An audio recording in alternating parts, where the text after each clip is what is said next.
Selamat datang di channel Cerita Cinta, channelnya Cerita Cinta Romantis. Sebelum lanjut, mohon dukungannya dengan like dan subscribe dulu.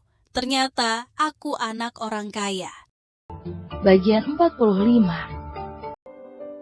Kata-kata dari balik telepon membuat Harry cemas. Aku akan kembali beberapa hari lagi, suruh mereka menunggu. Harry pun langsung menutup telepon itu. Ia sangat kesal, karena dia saja sudah siap untuk melarikan diri. Mana mungkin dia peduli dengan hidup matinya karyawan perusahaannya. Namun, begitu dia menutup telepon, ponselnya berdering lagi, dan yang menelpon masih dari asistennya. Bukankah ini namanya cari masalah? Sudah kubilang, aku akan kembali beberapa hari lagi, tak usah mendesak. CEO Anderson, kali ini bukan tentang pengunduran diri karyawan.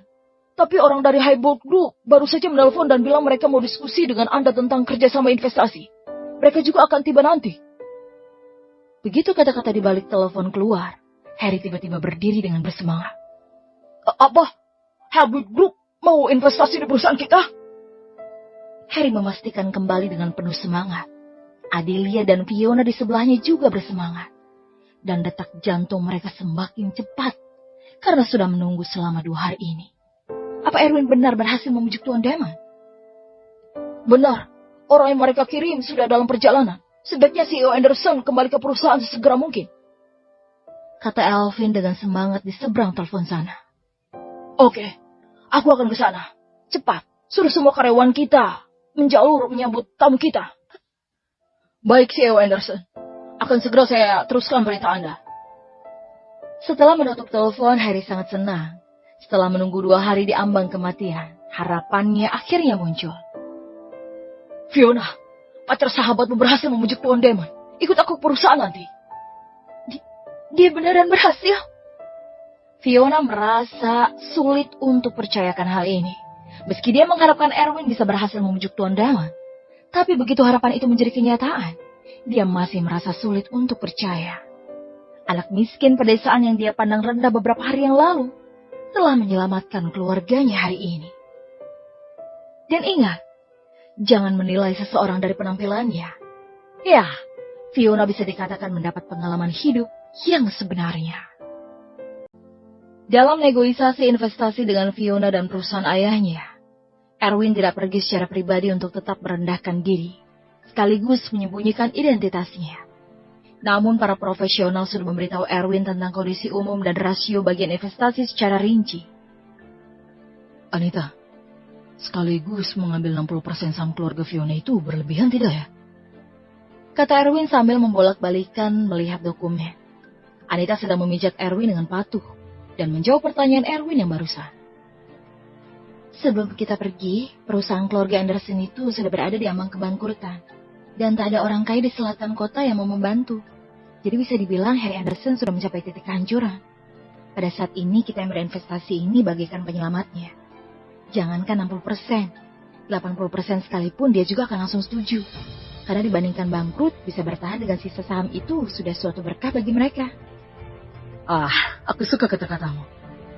Tapi setelah investasi ini, sebagian besar proyek industri mereka bakal ditutup. Dan menjanjikan juga akan diubah serta ditingkatkan. Erwin melihat melalui informasi dan menemukan bahwa keluarga Fiona punya banyak proyek bisnis. Seperti produksi peralatan rumah tangga kecil, retail merek, konstruksi, catering, dan lain-lain. Yang semuanya adalah industri tradisional.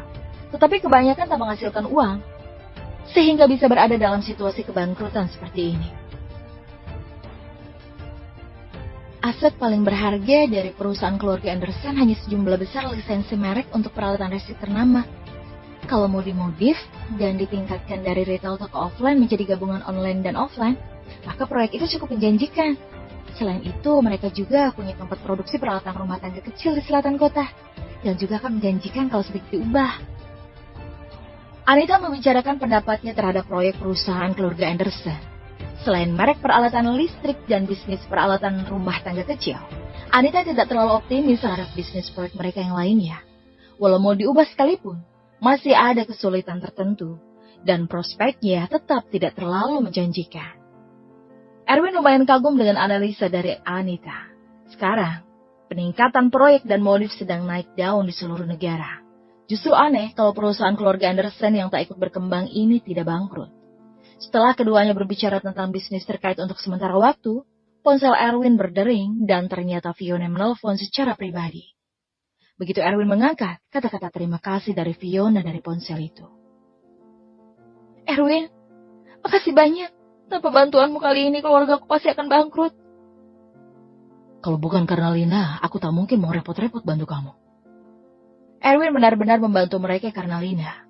Kalau hanya dilihat dari keuntungan investasi, mana mungkin dia peduli dengan proyek perusahaan Fiona. Bagaimanapun, terima kasih. Orang tuaku sudah atur jamuan makan malam di Hotel Arya Duta. Dan mau mengundangmu sama Lina untuk makan bersama malam ini. Kami mau berterima kasih padamu secara langsung. Apa kamu luang? Kata-kata Fiona dengan tulus. Tanpa bantuan dan bujukan Erwin kali ini, Damon pasti takkan investasi dalam proyek properti mereka. Halbwit Group kali ini menginvestasi 1 triliun rupiah dalam pengubahan dan peningkatan proyek mereka. Ini jelas merupakan bantuan besar, sehingga membuat kedua orang tua sangat senang di tempat. Erwin mempertimbangkan sebentar, lalu menyetujui undangan makan malamnya. Karena perusahaan keluarga Anderson ini akan jadi anggota Halbwit Group di masa depan, jadi seharusnya tak masalah kalau mau bertemu. Dan saat malam tiba, Erwin mengantar Lina ke Hotel Arya Duta. Begitu tiba di depan pintu, Fiona dan kedua orang tuanya sudah menyambut secara pribadi di depan pintu itu. Erwin, Lina, kalian akhirnya datang juga. Fiona sangat gembira saat melihat Erwin datang, dan dia sibuk memperkenalkan kedua orang tuanya. Harry melangkah maju dengan semangat dan menjabat tangan Erwin. Tuan Erwin, Anda memang berbakat. Di usia yang begitu muda, sudah dapat kepercayaan dari Tuan Damon. Masa depanmu pasti menjanjikan. Begitu datang, langsung disanjung oleh Harry dan Adelia pun mendekat untuk memegang tangan Lina sambil mengujinya. Lina, lama tak bertemu. Kamu makin cantik aja. Pacarmu juga punya masa depan yang menjanjikan. Tidak seperti Fiona kami. Melakukan apapun selalu tak sebaik kamu. Erwin tersenyum canggung. Sanjungan ini benar-benar sedikit dilebih-lebihkan. Tapi dia tetap menyapa mereka dengan sopan. Kemudian mereka semua memasuki kamar hotel bersama. Kali ini, untuk berterima kasih kepada Erwin, sepertinya Harry menghabiskan cukup banyak uang. Karena memesan kamar pribadi paling mewah di sini dan menyajikan hidangan terbaik. Selama pertemuan, Harry sepertinya terpikir sesuatu dan berkata, ngomong-ngomong, Tuan Erwin, lusa nanti ada pertemuan aliansi bisnis tahunan di selatan kota. Apakah bisa mengundangmu ke sana? Pertemuan aliansi bisnis di selatan kota? Erwin teringat dengan kartu emas berlian yang diberikan Calvin, yang tampaknya berlaku untuk industri dalam aliansi bisnis. Lina yang duduk di sebelah Erwin saat mendengar aliansi bisnis berkumpul di selatan kota tiba-tiba matanya berbinar, dan dia sangat tertarik untuk itu sehingga menyarankan. Sepertinya ibu dan kakekku juga akan ikut. Bagaimana jika kita juga ikut, Erwin? Ibu Lina yaitu Mary Milano adalah putri kedua Rick Milano, yang merupakan pemilik dari perusahaan material konstruksi terbesar di selatan kota. Jadi tentu saja akan hadir. Tidak hanya itu, Rick dan para bibi Lina bahkan generasi sepupu yang lebih muda juga akan berkumpul. Lina dulu belajar ke luar negeri, jadi tak punya kesempatan untuk hadir. Tapi sekarang adalah waktu yang tepat. Tidak hanya dapat bertemu mereka, tetapi juga bisa pergi bersama Erwin. Tentu, di mana lokasinya? Erwin mengangguk. Dia tidak terlalu tertarik dengan pertemuan aliansi bisnis semacam ini. Tapi karena Lina mau pergi, dia otomatis akan menemaninya. Tahun ini sepertinya diadakan di Jet Private Club, pusat kekayaan terbesar di selatan kota. Kudengar klub pribadi itu milik konsorsium Maroko, dan itu tempat sangat sulit untuk masuk. Tapi tahun ini ada sebuah keluarga kaya kelas atas yang bergabung. Dan kebetulan adalah anggota dari Jet Private Club. Jadi bisa diadakan di sana. Jujur, ini pertama kalinya aku bisa mengunjungi Jet Private Club. Jadi sangat kunantikan. Harry menjawab dengan penuh harap. Tentu saja Harry juga ingin membiarkan orang-orang di lingkaran bisnis yang tak mau menyelamatkannya di saat dia diambang kehancuran tahu bahwa dia sekarang berhasil menjalin hubungan dengan Halbwit Group. Jadi punya masa depannya yang ratusan kali lebih baik daripada mereka. Jadi dia pergi dengan tujuan membuat mereka menyesal. Namun hanya anggota yang dapat memasuki klub ini. Dan untuk menjadi anggota, setidaknya perusahaannya harus terdaftar atau punya identitas orang kaya kelas atas. Oleh karena itu, orang kaya biasa seperti Harry bahkan tak bisa memasuki pintu. Erwin mengerutkan kening saat mendengar ini. Klub pribadi milik konsorsium Maroko? Bukankah itu berarti klub pribadi itu milik kakeknya? Erwin tiba-tiba menjadi tertarik dengan pertemuan aliansi bisnis ini, lalu teringat sesuatu dan bertanya. Ngomong-ngomong, apa keluarga Lois akan pergi? Maksudku keluarga Lois yang putra mereka yang bernama Farzan. Tentu saja mereka akan hadir. Keluarga Lois yang itu adalah salah satu dari 5 pemimpin aliansi bisnis di selatan kota. Mana mungkin mereka tak hadir? Harry mengatakan ini dan tiba-tiba teringat bahwa putrinya pernah cerita tentang konflik antara Erwin dan Farzan. Jadi dia menepuk dadanya dan melanjutkan. Oh, jangan khawatir Tuan Erwin. Kalau keluarga Louis mengambil kesempatan untuk menyerang, aku, Harry, akan menjadi yang pertama menolak. Ya. Tidak apa-apa, aku hanya sekedar tanya saja. Aku benar tak mempermasalahkan keluarga Louis itu. Mulut Erwin sedikit melengkung. Kalau mereka berani mengambil kesempatan untuk menyerang, Erwin tidak keberatan untuk mengusir mereka keluar dari Z Private Club dan mempermalukan mereka di depan seluruh aliansi bisnis selatan kota. Jet Private Club adalah pusat kekayaan terbesar di selatan kota. Hanya perusahaan terdaftar dan keluarga kaya kelas atas yang punya keanggotaan. Jadi orang biasa tak bisa masuk sama sekali. Ini adalah klub pribadi teratas di selatan kota. Bahkan di seluruh kota Bandung. Sedangkan, aliansi bisnis di selatan kota mencakup 70% industri yang ada di selatan kota. Jadi merupakan aliansi bisnis terbesar di selatan kota. Oleh karena itu, pertemuan aliansi bisnis ini pasti akan mengumpulkan sebagian besar keluarga kaya di selatan kota Bandung. Mungkin juga akan menarik perhatian media berita. Erwin sendiri tak terlalu peduli dengan pertemuan aliansi bisnis ini. Selain menemani Lina tentunya. Dia hanya mau melihat seperti apa klub kelas atas milik konsorsium kakeknya.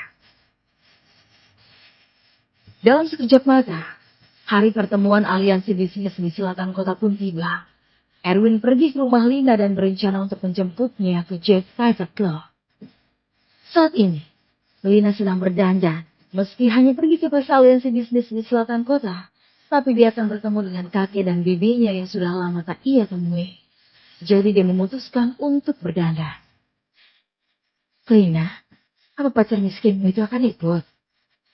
Mary tak mau Erwin ikut pergi, karena ini adalah acara besar.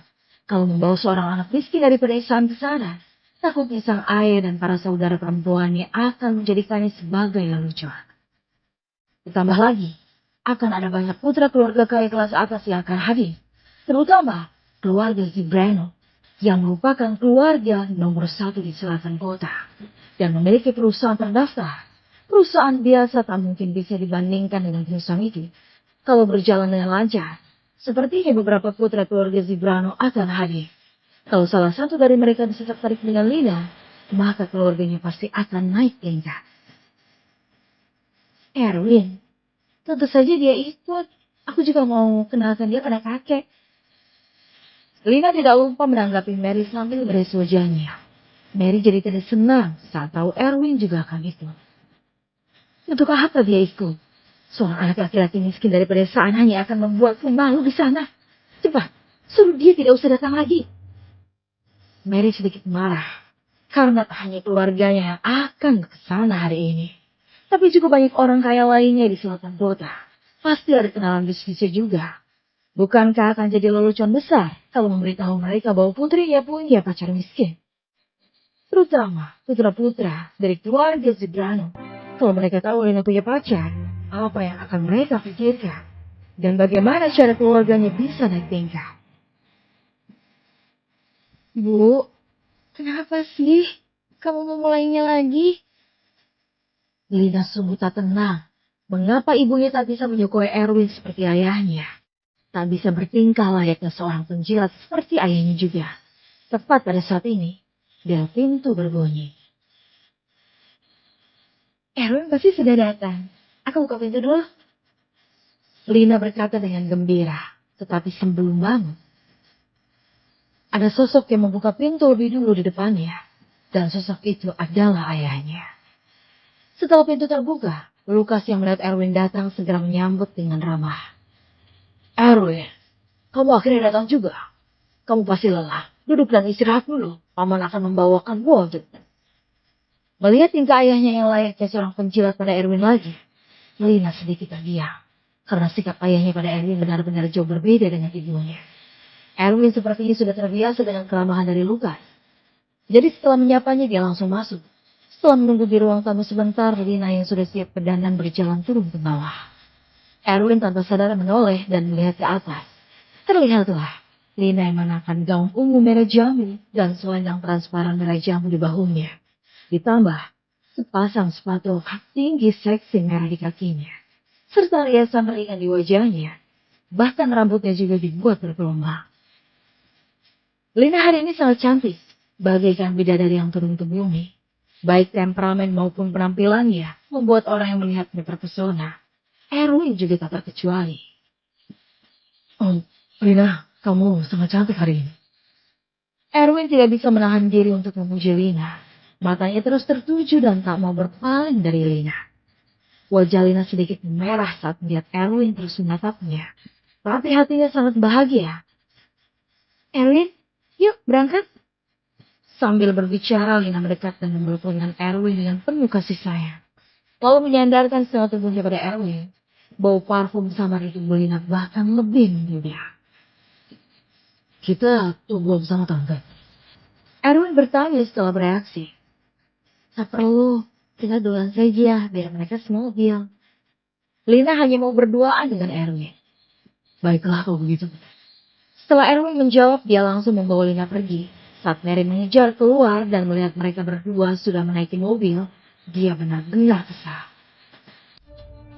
Bersama